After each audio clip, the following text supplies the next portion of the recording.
공시족 40만 시대, 대한민국 최고 강사의 적중 강의를 만나보는 시간, 공무원 시험 합격의 길로 여러분을 초대합니다. 노량진 특강!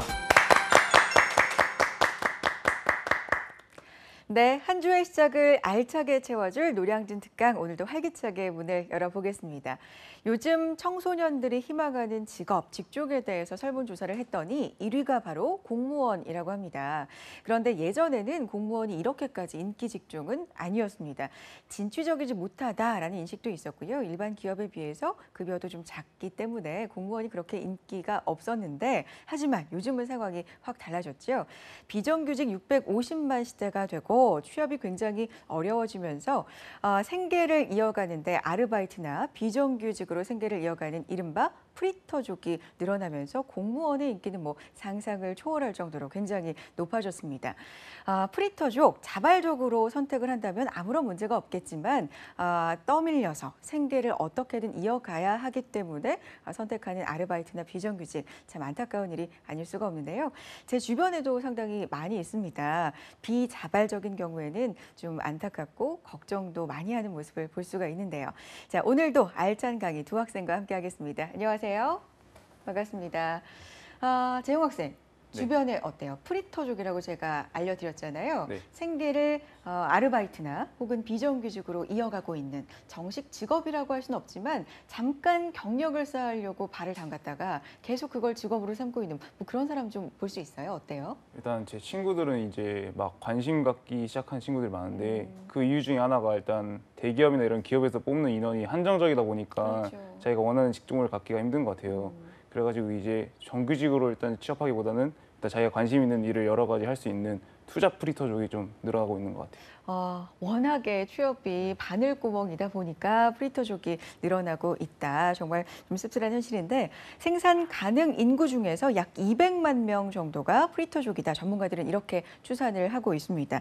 처음에 프리터족이 된 이후 돈 벌 나이는 됐는데 주변에서 생계의 수단으로 좀 없다 보니까 아르바이트나 말한 것처럼 경력을 좀 쌓아보자라는 의미로 발을 들여놨다가 계속해서 그 일을 하게 되는 경향이 있었다. 이런 얘기가 많이 되는데, 타의로 인해서 선택을 하게 되는 프리터족은 더 이상 없었으면, 그런 사회가 됐으면 하는 바람으로 오늘 노량진 특강 출발해 보겠습니다.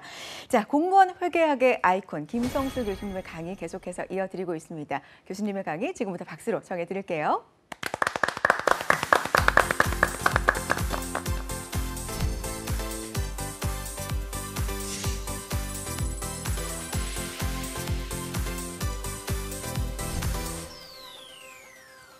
반갑습니다. 회계학을 강의를 진행할 김성수입니다.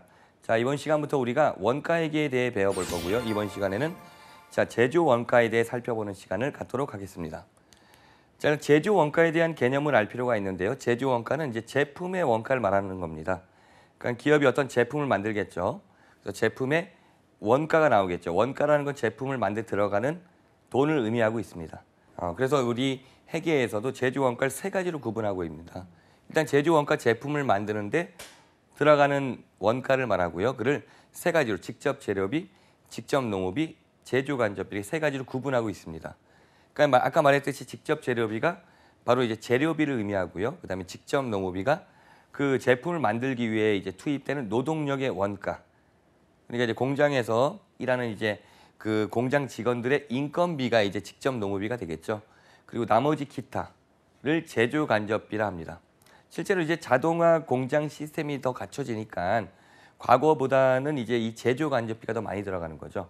그래서 공장을 이제 우리가 예를 들어 임차한다면 임차료, 아니면 가지고 있다면 감가상각비, 기계를 가지고 있으면 그 기계의 감가상각비라든지 아니면 전력비 같은 것들 등등 기타 등등, 즉 재료비와 농업비 뺀 나머지를 제조 간접비라고 하는 겁니다.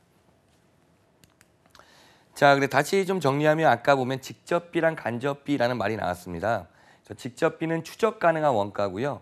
간접비는 추적이 불가능한 원가를 말합니다. 그래서 요즘에 이제 광규 학생한테 물어볼게요. 네. 친구들이나 이제 예를 들어서 밥을 먹었다. 네. 아니면은 이렇게 술을 먹었다 그럴 때 계산은 어떻게 해요? 요즘에 다 더치인가요, 요즘에? 나이가 또 조금 어렸을 때는 그냥 각자 이렇게 더치페이로 했는데, 지금은 그냥 내가 한 번 사면 네가 다음에 사고 뭐 네가 다음에 사면 내가 한 번 더 나중에 사고 이런 식으로 합니다. 아, 그런가요? 그래서 네. 최근에는 그 직장인들도 더치페이 하는 문화가 매우 이제 좀 보편화됐다는 거죠. 과거 그러니까 다 이제 카드 결제를 이렇게 5명이 직장인들이 와서 밥을 먹으면 다 카드를 따로 내고 있습니다. 그러니까 이제 자기 먹은 게 다 틀리니까. 그렇다면 그 비용은 직접비라고 볼 수 있죠. 자기가 먹은 것만 이게 나눠서 내니까. 근데 진짜 애매한 게 이제 간접비라 그러거든요. 간접비는 사실 공통 원가의 개념을 갖고 있는 겁니다. 그러니까 같이 쓴 거죠. 그러니까 내가 뭐 예를 들어 뭐 짜장면 먹고 짬뽕 먹으면 그 값을 내면 되는데 둘이서 만약에 탕수육을 먹었다. 그럼 이제 어떻게 낼 거냐 이런 거죠. 보통 일반적으로 뭐 이렇게 n분의 1로 내는 게 좀 일반적이긴 하지만 어쨌든 그런 공통 원가를 간접비라고 합니다.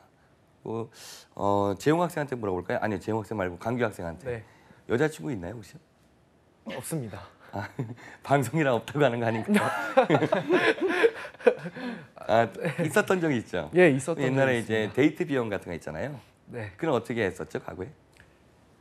뭐 주로 제가 뭐 밥을 사면 그 여자친구가 커피라든지 이런 뭐 후식을 사고 아, 그러니까 그 시스템이 비슷하네 약간. 네, 비슷합니다. 아, 그런 딱딱 식으로. 나눠서 내지는 않았던 것 같아요. 더치로는. 그렇죠. 예. 근데 최근에 이제 더치로 내는 그런 경향도 좀 있고, 아니면 좀 얘기를 들어보니까 커플 통장을 만든다고 그런 얘기를 많이 하더라고요. 그래서 커플 통장, 그러니까 이렇게 납입을 하는 것 같아요. 그런데 그 비율은 똑같은지는 잘 모르겠는데, 그리고 통장은 여자친구가 갖고 있고 카드가 남자친구가 갖고 있고 뭐 이렇게 해서 하는 경우도 있다고 합니다. 어쨌든 그 문제가 되는 게 바로 공통 원가이기 때문에 그런 거죠. 같이 쓰는 거니까. 간접비는 바로 그 공통 원가를 말하고요. 발생 형태에 따라서 공장에서 재료비, 노무비, 경비 이렇게 나눌 수가 있습니다. 재료비 말고 재료, 노무비는 그 인건비, 경비는 기타 등등. 근데 또 직접비와 간접비 나눈 거죠, 이렇게. 그래서 추적 가능한 재료비가 직접 재료비라 말하고요. 그다음에 노무비, 추적 가능한 노무비가 직접 노무비.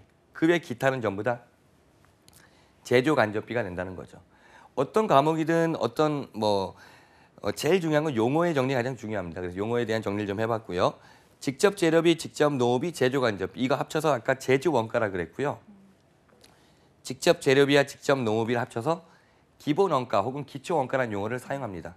뭘 만들기 위해선 재료비와 노동력이 기본이 되니까 그렇고요. 그 다음에 직접 노무비와 제조 간접비 합쳐서 가공비 혹은 뭐 전환 원가란 말을 씁니다. 왜냐하면 재료가 투입이 되면 공장 생산 공장이 이게 돌아가겠죠. 그 상태에서 이제 가공하는 데 들어가는 원가라 그래서 가공비. 아니면은 제품으로 전환하는 원가라 그래서 전환 원가라는 용어를 쓰고요. 자, 그다음에 자, 원가의 흐름인데요. 실제로 이 부분은 이제 공무원 시험에서 무조건 한 문제 나온다고 볼 수 있는 형태의 문제고요. 이 부분이 어떻게 본다면 이제 원가액의 기초가 되는 부분입니다. 그러니까 제일 먼저 원재료에서 출발하는 거예요. 재료를 가지고 공장 생산 라인에 이제 투입을 하겠죠. 그 생산 라인에 투입한 걸 제공품이란 개정을 사용합니다. 미완 성품을 의미하고요. 자, 이때 여기 DM이 이제 재료비를 말하고 있어요. 메터리얼 약자 그 M이라 생각하면 되고 DL과 OH가 제조 간접비하고 직접 노무비를 의미하고 있는데 이 공장 생산 라인에서 이제 공장이 돌아가면서 인건비가 발생하고 전력비나 기타 등등의 제조 간접비 발생하겠죠. 그래서 완성되면은 제품이 되고요. 팔리면은 이제 매출, 수익이 창출하면서 또한 이거에 대한 원가가 바로 매출, 원가라 그러겠죠. 그러니까 이런 일련의 흐름을 갖고 있다는 겁니다. 그래서 이들 원재료, 제공품, 제품 이 셋이 다 자산 계정이라 이해하시면 되고요. 원재료도 마찬가지 자산 계정인데 이렇게 보시면은 계정이 돼서 이제 우리 상품 계정과 동일하죠. 그래서 차변에 있으면 증가, 대변에서 감소가 돼요. 그러니까 원재료 기초가 있을 거고 작년에 남아 있는 거 그리고 단기에 매입하면 원재료가 증가하겠죠. 그 원재료가 공장에 투입을 돼요. 그 원재료는 감소하고 남아 있는 게 기말 원재료라 그럴 거고요. 제공품 계정이 매우 중요하다 볼 수가 있습니다. 여기 기초 여기 작년에 남아 있는 게 있을 수 있고 여기는 단기 총 제조 원가라 그러는데 바로 원가가 발생하는 거죠. 그러니까 원재료가 이제 투입이 되고 직접 노무비가 발생하고 사람들이 일하니까요. 그다음에 제조 간접비 발생하면 원가가 발생하게 되겠죠. 원가의 발생은 그러니까 공장이 돌아가면서 원가가 이제 발생한다 이렇게 볼 수가 있겠죠. 그다음 이게 완성이 되면 단기 제품 제조 원가라는 용어를 쓰고요. 완성되면은 이제 제품 계정 대체되니까 제공품에서 마이너스가 되고요. 미완성된 게 기말 제공품이라 그럽니다. 그 다음에 다음 공정으로 이렇게 넘어가 이제 제품이 되는 거고요. 제품은 이제 하늘에서 이제 뚝 떨어지는 게 아니죠. 아니면 사는 게 아니죠. 제품은 만들어서 나오는 게 제품이니까 이 제공품에서 완성된 부분이 제품으로 넘어갑니다. 기초 제품이 있고 이 완성품이에요. 그래서 팔리면 매출원가, 안 팔리면 기말 제품이 된다는 얘기고요. 그러니까 재무상태표의 재고 자산에는 제조업은 기말 원재료, 기말 제공품, 기말 제품이 나와 있을 거고요. 그 다음에 이 매출원가는 비용이니까 손익계산서로 넘어가서 매출액에서 매출원가를 차감하겠죠. 그 차감한 게 매출 총이익이라 그러고요. 여기까지 뭐 마진이라 볼 수 있고요. 판관비 뺀 게 영업이익이다. 이런 식으로 손익계산서가 쭉 나온다는 얘기입니다. 그래서 그 삼성하고 이제 삼성의 갤럭시하고 그 애플의 아이폰하고 보시면 이 영업이익률이란 말을 좀 써요. 근데 지금은 정확하게는 잘 모르겠지만 몇 년 전까지 분석해 보면은 그 삼성하고 이제 삼성전자하고 애플이 거의 한 200조 정도 매출이 거의 비슷할 때가 있었어요. 그게 한 15년 정도예요. 그런데 그때 그래도 애플이 이긴다라고 하는 말이 영업이익률이 마진율이요 40%예요. 삼성 20%에서 20, 한 5%요 사이밖에 안 나오거든요. 그러니까 삼성에서 보면 그 판관비라든지 매출원가 쪽이 좀 크다는 거죠. 사실은 이제 이 매출원가 좀 크다는 거죠. 어떻게 보면은 금액으로만 본다면은 이렇게 볼 수가 있어요. 애플이 이제 하청을 주다 보니까 거기서 단가를 많이 좀 쉽게 말해 다운 시키는 거죠. 그 하청을 과거에는 삼성이 하다가 이제 소니로 바뀌었는데 그 소니는 많이 만들고도 이익이 별로 안 나고 그 다음에 적은 원가로 하니까 삼성 같은 경우는 요 자체로 만들다 보니까 뭐 이제 품질이 좀 올라가고 그러니까 원가 좀 많이 든다 볼 수 있고요. 어떻게 본다면 이 구조로만 본다면은 삼성전자 제품이 좀 더 제조 원가가 좀 더 많이 들어가 있다라고는 볼 수 있는데 근데 실제로는 뭐 어떻게 되는지 제품 자체는 뭐 알 수 없고요. 그냥 구조로만. 자, 이렇게 우리 세 가지 계정 살펴봤어요. 자, 여기 있는 건 아예 그 내용인데 단기 총 제조 원가라는 거는 이걸 공식을 외우면 안 돼요.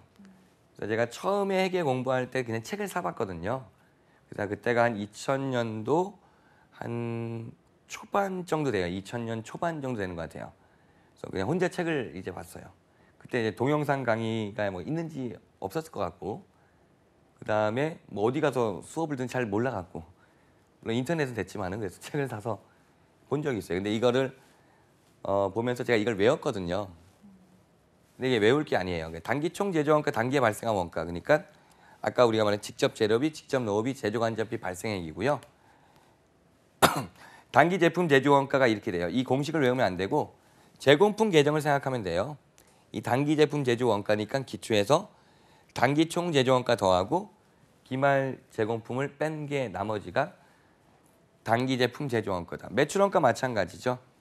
기초에서 단기 제품 제조 원가 더하고 기말 뺀 금액이 매출 원가다. 그러니까 공식을 외우면 안 되고 이 계정을 이해한다면은 문제를 대입만 하면 쉽게 풀 수 있다는 얘기예요. 자, 그다음에 이제 제조 원가와 기간 원가에 대해 살펴볼게요. 제조 원가는 우리가 공장에서 발생한 원가를 말해요. 그러니까 제조 원가는 일단 자산 처리돼요. 일단 제공품이란 자산 처리되고 완성되면 제품이 대체될 거고 팔렸을 때 매출 원가라는 비용이 된다는 얘기예요. 그래서 일반적으로 이 부분, 이 제조 원가 부분이 이제 정치 쪽에서도 이제 정치인들이, 그러니까 국회의원들이 잘 파악을 잘 못하는 경우가 많이 있거든요. 이거 갖고 약간 논란의 소지는 아닌데 해결을 잘 몰라갖고 약간 그런 부분이 있어요. 예를 들어 이럴 수가 있거든요. 여기서 만약에 우리가 돈을 주고 여기서 투입을 했다고 해서 그럼 뭐가 되죠? 바로 자산이 되는 거예요. 자산. 그렇다고 해서 바로 뭐 비용, 돈 썼다고 비용 되는 게 아니잖아요. 투입을 했기 때문에 자산이 됐다가 완성되면 제품, 팔릴 때 매출 원가 이렇게 되는 비용이 제조 원가고요. 기간 원가가 좀 정치인들이 생각하는 그런 형태예요. 얘는 바로 비용 처리하는 원가가 기간 원가예요. 판관비가 일반적이에요. 자, 그래서 크게 둘로 나눌 수 있다. 나누는 기준은 공장에서 발생했냐 아니냐로 구분하면 돼요. 얘는 공장에서 발생한 원가, 공장이 아닌 곳에서 발생한 원가. 그러니까 이제 예를 들어서 공장에서 발생한 소모품비는 제조 원가인데 사무실에서 발생한 소모품비는 판관비가 된다는 얘기예요. 자, 그럼 문제를 한번 보도록 할게요. 16년 9까지 9급 문제고요. 그 원가액이라는 파트로 5문제가 이제 공무원 시험에 출제가 돼요. 20문제 중에. 그러니까 이 파트가 좀 중요하다 볼 수가 있겠죠. 충분히. 저번 시간까지 배운 게 우리가 재무회계 거기서 구급 기준으로 한 13개에서 14문제 정도 출제가 되고요. 자, 이제 문제는 이게 좀 이렇게 데이터로 나왔고요. 자, 원래 계정을 풀어서 푸는데 이제 식을 이렇게 만들어 봤어요. 이게 좀 좁아 갖고요. 자, 그럼 단기 총 제조 원가와 단기 제품 제조 원가를 물어봤어요. 단기 총 제조 원가니까 직접 재료비, 직접 노후비, 제조 간접비 요 세 개 합친 거잖아요. 그 여기 직접 노후비와 제조 간접비는 여기 이미 정보가 있어요. 두 개 합치 65,000원에다 직접 재료비만 들어오면 되는 거예요. 그런데 여긴 직접 재료비에 대한 어떤 내역이 없거든요. 그래서 직접 재료비는 이렇게 재료비를 보면 기초 15,000원에서 단기 매입 5만 원을 더한 거에 기말 재료 차감한 거. 즉 65,000원에서 만 원 뺀 55,000원이 직접 재료비가 된다는 얘기예요. 그러니까 직접 재료비하고 그러니까 요 부분인데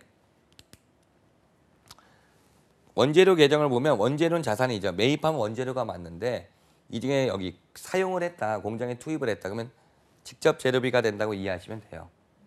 그러니까 둘의 구분이 이렇게 되죠. 원재료는 남은 거는 아직 공장에 투입하지 않은 재료.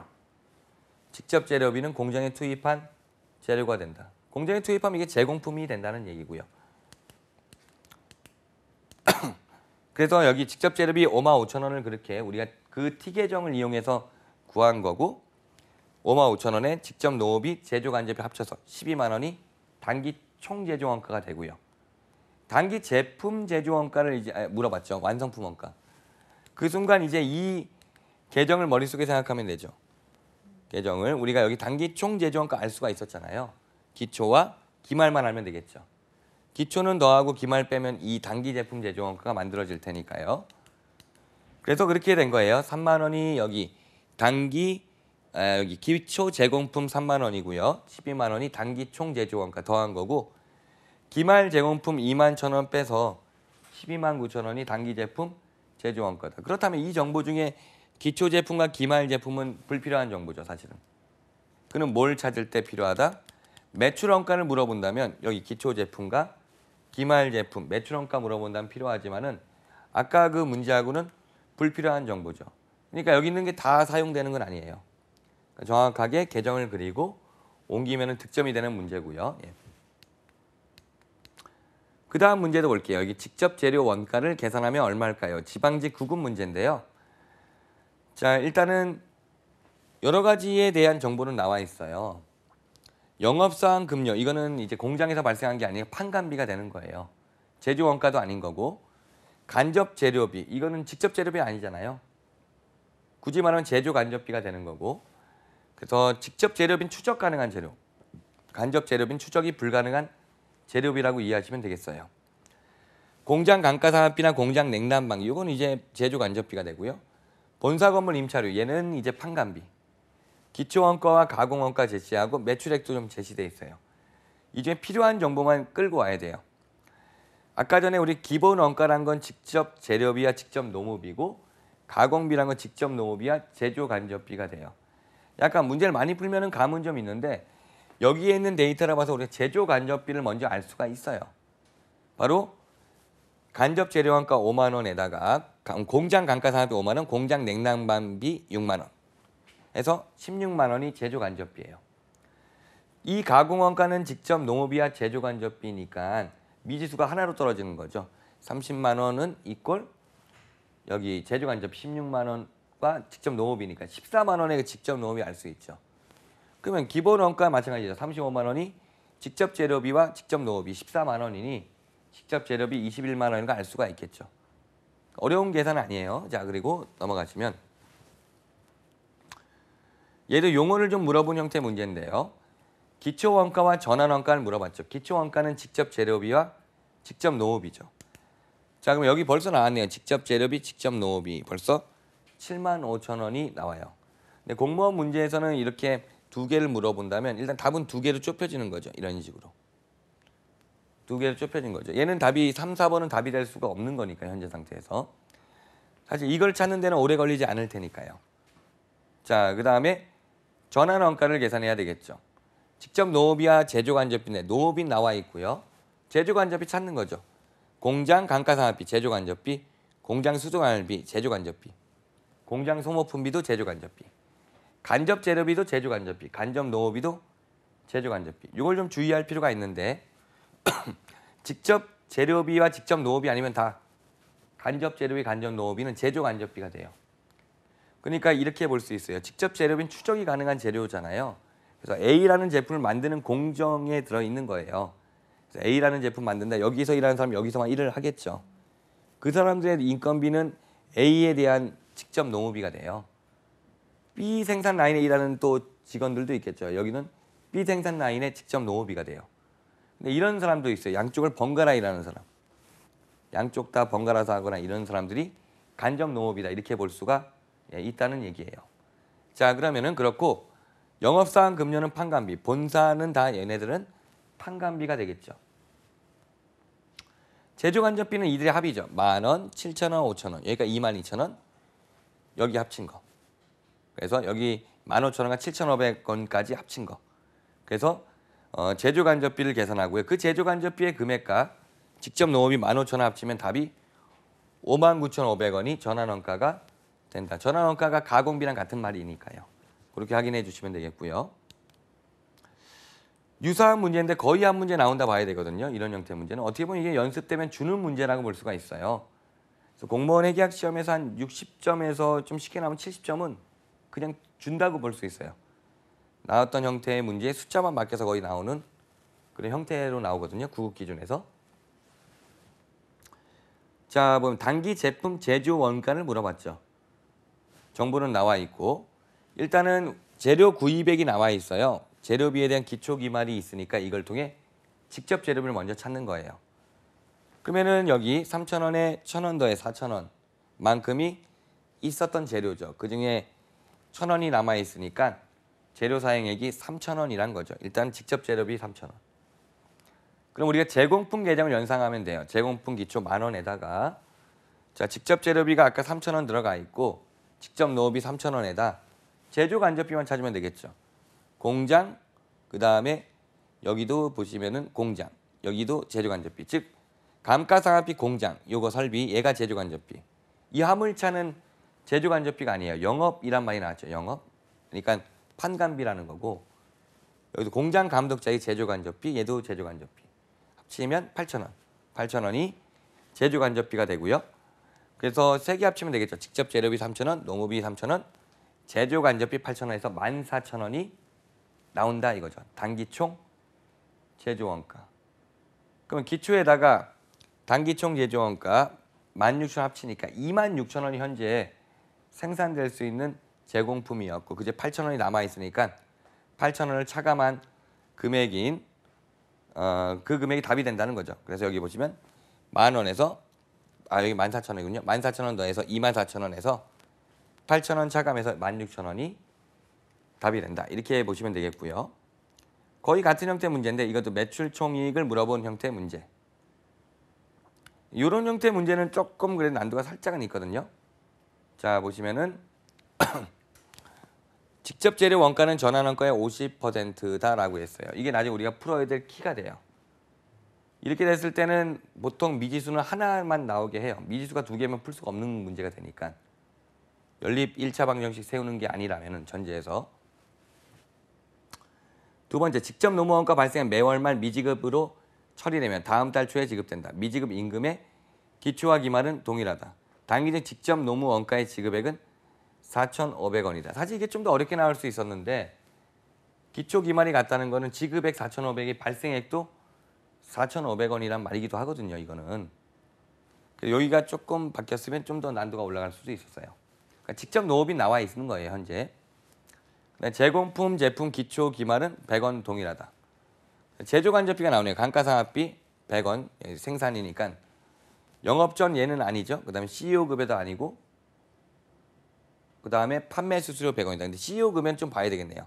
생산 현장에 3분의 1 쓴다니까 다 아닌 건 아니고 2의 3분의 1만큼은 제조 원가가 된다는 얘기예요. 지금 현재 그러면 우린 직접 농업이야 제조 간접비를 찾을 수 있으니까 전환 원가, 직접 농업이 제조 간접비 아까 100원, CEO 150에 3분의 1에서 150 합쳐서 600원이 전환 원가라는 걸 알 수가 있었어요. 그건 재료비도 알죠. 전원화가 600원에 50%니까 300원이 나와버리는 거죠. 단기총 재정가 900원 나오고 그다음에 기초는 100원, 기말도 100원이니 동일하니까 단기 제품 재정가도 900원이고 그다음에 제품도 100원, 기초, 기말 100원이니까 마찬가지로 900원 나와서 매출액 얼마였죠? 2,000원에서 매출 원가 900원 차감해서 1,100이 답이 된다는 얘기예요. 복잡해 보이지만 이 내용에 대해서는 우리가 이 부분에 대한 개념만 정확하게 이해하고 있으면 문제를 푸는데 전혀 지장이 없거든요. 그리고 나머지는 문제를 좀 더 풀어보시고 응용하는 능력은 조금 더 문제를 다양하게 풀어보신 다음에 적용하면 충분히 풀 수 있는 문제가 돼요. 그래서 이번 시간에는 우리가 원가액의 핵심이라 볼 수 있는 제조 원가의 개념에 대해 배웠습니다. 자, 마치도록 할게요. 예, 감사합니다.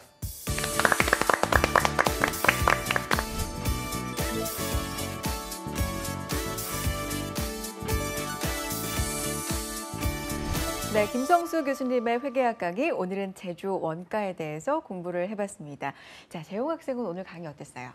일단은 저희가 좀 익숙한 단어들로 좀 이루어졌던 것 그렇죠. 같은데 일단 시험 문제를 보다 보니까 그 계산 문제가 좀 많았던 것 같은데 네.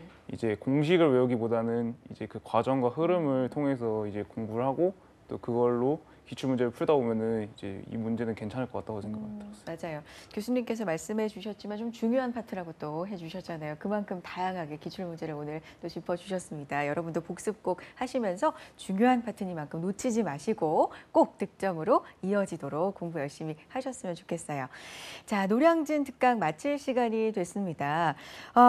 공시족 중에서 아직 시험에 응시하지 않은 공시족까지 합한다면 전체적인 공시족 인원이요 85만 명으로 추산이 되고 있습니다. 한창 일할 나이의 젊은이들이 공무원 시험 준비에 매달리는 바람에 발생하게 되는 사회적 기회비용도 있겠죠. 연간 17조 원으로 추정이 된다고 합니다. 자, 반대로 생각을 해보면 이 85만 명이 모두 행복한 일자리를 찾았을 경우에는 연간 17조 원이라는 경제적 효과가 발생한다는 이야기겠지요. 자, 그렇게 행복한 날이 하루빨리 오기를 바라면서 노량진 특강 마치도록 하겠습니다. 자, 오늘 강의해 주신 내용 중에서 놓친 부분이 있다, 다시 듣고 싶다 하시는 분들은요, 유튜브와 한국직업방송 홈페이지를 통해서 다시 보실 수 있습니다. 놓치지 마시고 챙겨가시고요. 다음 이 시간 인사드리죠. 고맙습니다. 고생하셨습니다.